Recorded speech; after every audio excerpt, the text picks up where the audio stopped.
আপনি দর্শকের মাঝে তুলে ধরেন যে আপনার কয়টা হাঁস ছিল, কয়টা পালতেছেন, ভবিষ্যতে কেমন করতেছেন, আর এটা কি খাবার লাগে, কি আসে বিষয় দর্শককে। প্রথম অবস্থায় 60টা বাচ্চা কিনে আনছিলাম, পরে তো বুঝতে পারি নাই যে এগুলো যে কারেন্টের তাপে রাখতে হয়। তো আমি তো কারেন্টের তাপ ছাড়া এইভাবে রাখছিলাম। পরে 6টা মরে গেছে, 5টা মরে গেছে, 2টা ছিল।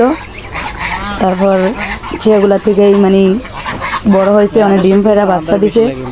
মানে চাই ভবিষ্যতে যেন আবার এগুলার বাচ্চা ফুরায়া বড় একটা মানে খামার দেওয়ার চেষ্টা আছে, আশা আছে। দেখি আল্লাহ কি করে, আল্লাহ ভরসা।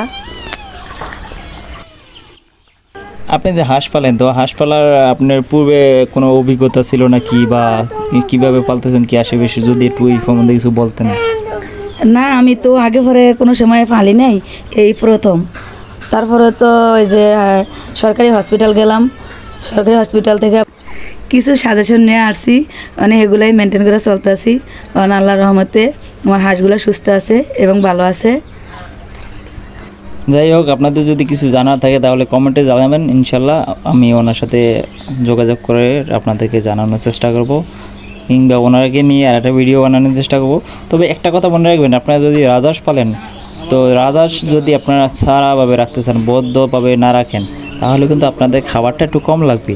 আর যদি আপনারা বদ্ধভাবে রাখেন তাহলে কিন্তু খাবারটা বেশি লাগবে। যদি বদ্ধভাবে না রাখেন তাহলে কিছু রাজহাঁসে ঘাস পাতা ওগুলা খায়, তো ওগুলো খেলে আপনার খাবারটা একটু কম লাগে, এবং কি রাজহাঁসটাও সচল সুস্থ থাকে, তো খরচ কম হবে আপনি যদি রাজহাঁস সারা অবস্থায় রাখেন। যারা প্রজেক্ট করতেছেন, খামার করতেছেন, তারা একটু বড় করে করবেন, চারিদিকে একটু গাছের চাষ করবেন, তো ওগুলো দেখবেন রাজহাঁসে খেলে আপনাদের একটু খরচটা কম হইতেছে। আর ঘাসকুটা খেলে আপনার হাঁসও সুস্থ থাকে, সবল থাকে। তো এটা মাথায় রেখে আপনারা হাঁস চাষ করবেন। আর চেষ্টা করবেন একটু মানে ছোটো হাঁসগুলো পানিতে যেন না যায়, ওইদিকে খেয়াল রাখবেন। আর বড় হাঁসগুলোর আপনি চেষ্টা করবেন একটু পানি দেওয়ার, কারণ পানি না দিলে কিন্তু হাঁসগুলো আপনার শুকিয়ে যায়, হাঁস শুকিয়ে যায়। হাঁসের মেন জিনিস হলো পানি, তো পানি পেলে হাঁসটা একটু তাজা থাকে, ওজন ভালো হয়। আর যদি পানি না পায় তো হাঁসটা শুকিয়ে যায়। তো এটা মাথায় রেখে আপনারা ইনশাল্লাহ পালানোর চেষ্টা করবেন। আর যদি ভবিষ্যতে কোনো মানে কিছু আইডিয়া নিতে হয় তো ইনশাল্লাহ আমার কমেন্টে যোগাযোগ করবেন। তো ইনশাল্লাহ আমি ওনার সাথে আর একটা ভিডিও বানাবো আপনাদের ওই কমেন্ট ধরে। তো তখন সবাই ভালো থাকুন, আসসালামু আলাইকুম।